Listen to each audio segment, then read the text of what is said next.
नमस्ते किसान भाइयों, मैं विजय कुमार तासगांव यश के एग्रो लैब कम से कम खर्च में दर्जेदार उत्पादन अच्छी फसल निकालने की जो अपनी जो संवाद चालू है, बातचीत चालू है, उसमें आपका सभी का स्वागत करता हूँ।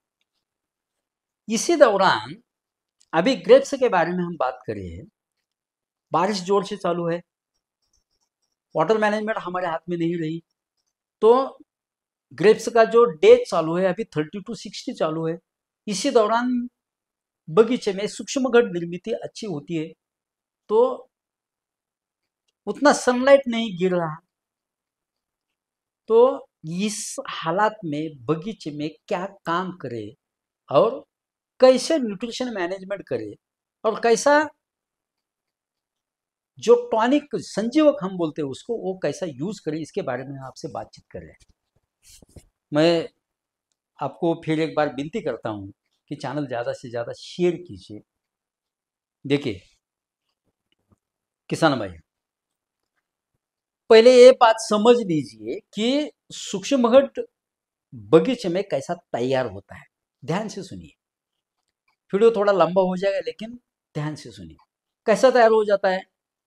लीफ का आकार 152 to 157 स्क्वायर सेंटीमीटर होना चाहिए, यानी कि लीफ छोटा होना चाहिए।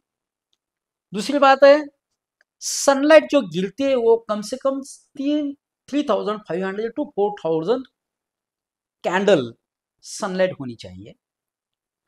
जो भी सनलाइट पड़ेगी वो कम से कम 2.5 घंटा वो प्रोटीन मास के ऊपर होना चाहिए, यानी कि वो जो डोला बोलते हैं वो डोले के ऊपर होनी चाहिए। और वाटर मैनेजमेंट हमारे हाथ में न, हमारे थोड़ा सा वाटर मैनेजमेंट करना चाहिए।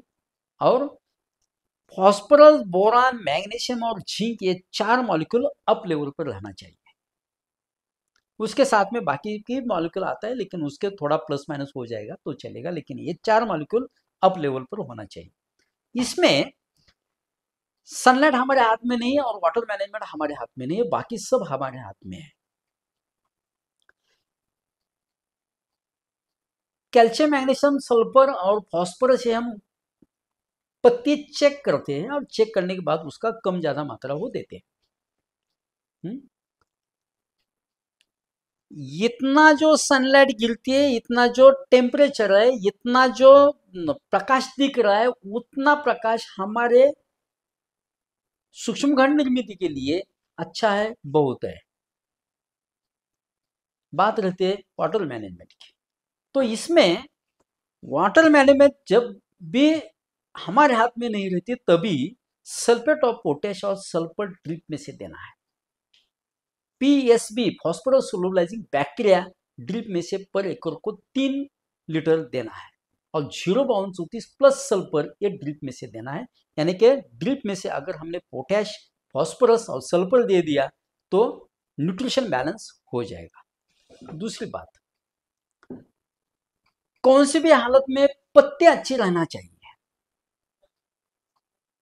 इसी दौरान क्या होता है, करपा, जांतोमानस, ओला करपा या डाउनी मिल्डू आने की आशंका बहुत रहती है। तो इसको एक बात ध्यान से सुनिए, कौन सी भी हालत में जब तक बारिश गिरता है तब तक अंतर प्रवाही बुरशीनाशक स्प्रे करना नहीं है, क्योंकि पत्ती में पहले से पानी बहुत होता है, पत्ती के ऊपर पत्ती के नीचे पानी बहुत होता है। हमने अगर स्प्रे कर दिया तो एब्सॉर्ब नहीं होता, और एब्सॉर्ब नहीं होने के कारण हमारा स्प्रे डिफॉल्ट हो जाता है, उसका यूज नहीं होता। इसलिए हमें स्पर्शजन्य बुरशीनाशक देना है। स्पर्शजन्य बुरशीनाशक यानी कि हमारा मैजिक स्प्रे दिया तो चलेगा। मैजिक स्प्रे यानी कि 100 लीटर पानी, 50 ग्राम तुती या copper sulphate, 100 gram copper oxychloride यानी ब्लू कॉपर, और 200 ग्राम M45 यानी कि M45। इसका कॉम्बिनेशन जो होता है उसको हम मैजिक स्प्रे बोलते हैं। ये मैजिक स्प्रे में एक बार क्या करो, स्टेप्टोसाइक्लिन 100 लीटर पानी को 2 पूड़ी यानी कि 12 ग्राम, और टेट्रासाइक्लिन की गोली जो मिलती है, जो जानवर के लिए लेते हैं, मेडिकल में मिलते हैं, 500 mg की कम से कम 5 गोली 100 लीटर पानी को डाल दो, घुला लो और इसका स्प्रे कर लो। आपका करपा अच्छी तरह से कंट्रोल हो जाएगा। इसी मैजिक स्प्रे में हमने कासू भी यूज किया तो भी आपको करपा के लिए बहुत अच्छा रिजल्ट मिलेगा। इसी मैजिक स्प्रे में हमें 100 लीटर पानी को 25 ml टिल्ट दिया तो भी हमें रिजल्ट अच्छा मिलेगा करपा या तांबेरा के लिए। बाद में करपा का स्कोर कैप्ट आप देख सकते हैं, कवच कैप्ट आप दे सकते हैं, सिविक कैप्ट आप दे सकते हैं। इसका स्प्रे कर लो। डाउनी के लिए हम एंट्राकॉल Z78 का भी स्प्रे कर सकते हैं। जब भी हम अंतर प्रवाही पुरुषनाशक स्प्रे करने वाले हैं तो कम से कम 6 to 8 to 9 घंटा तक बारिश नहीं आने वाली चाहिए, तभी हमें अंतर प्रवाही पुरुषनाशक स्प्रे करना है। जैसे कि करजट हो या कोई भी साइमोक्सेनिल हो, एक्रोवैट हो या रिडोमिल गोल्ड हो, ये स्प्रे, लेकिन स्प्रे करने से पहले कम से कम 8 या 9 घंटा तक बारिश नहीं आनी चाहिए, तभी अंतर प्रवाही स्प्रे कर लो, अदरवाइज उसकी जरूरत नहीं है। और एक बात ऐसी है, जिसका दूनी सेंडा यानी कि पहला सबकेन का 6 पान पर और दूसरा सबकेन का 6 पान पर अगर हमने कटिंग कर दिया होगा तो हम बोर्डो यूज कर सकते हैं। बोर्डो का यूज कैसा करेंगे?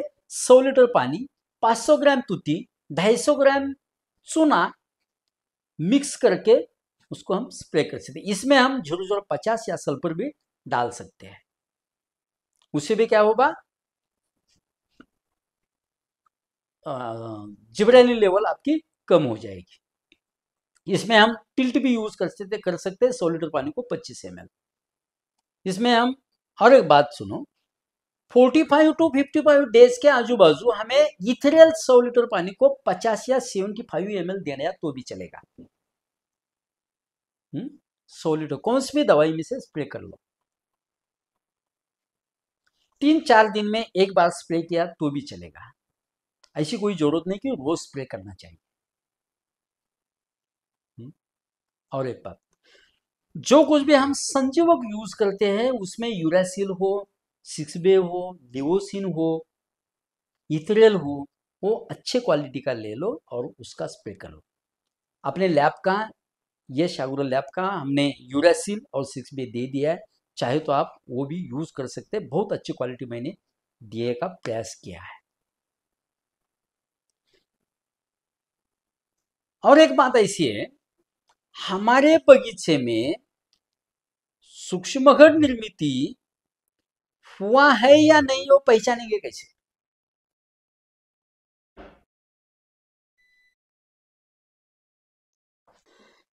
और एक बात है, हमारे बगीचे में सूक्ष्मघट निर्मित हुई है या नहीं, वो पहचानेंगे कैसे? वो कैसे पहचानेंगे? पहला स्टैंडा स्टॉप कर दिया, दूसरा स्टैंडा स्टॉप कर दिया, बाद में जो बगल फुट निकलती है, खुड़ा निकलती है, उसमें बंच आना चाहिए। अगर उसमें बंच आ गया तो समझो हमारे बगीचे में सूक्ष्म निर्मित अच्छी हो गई। नहीं आया तो हम उसको सुपर सबकेन कर देंगे।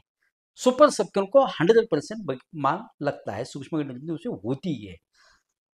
यानी कि पहला छेंडा हमने 6 पान मार दिया, दूसरा छेंडा हमने 6 पान पर मार दिया, तीसरा छेंडा 4 या 5 पान पर मार देना चाहिए, तभी हमारे बगीचों को 100% माल आएगा। बस इतना काम अपने बगीचे में इसी सीजन के दौरान कर दिया तो बगीचे को 100% माल आता है।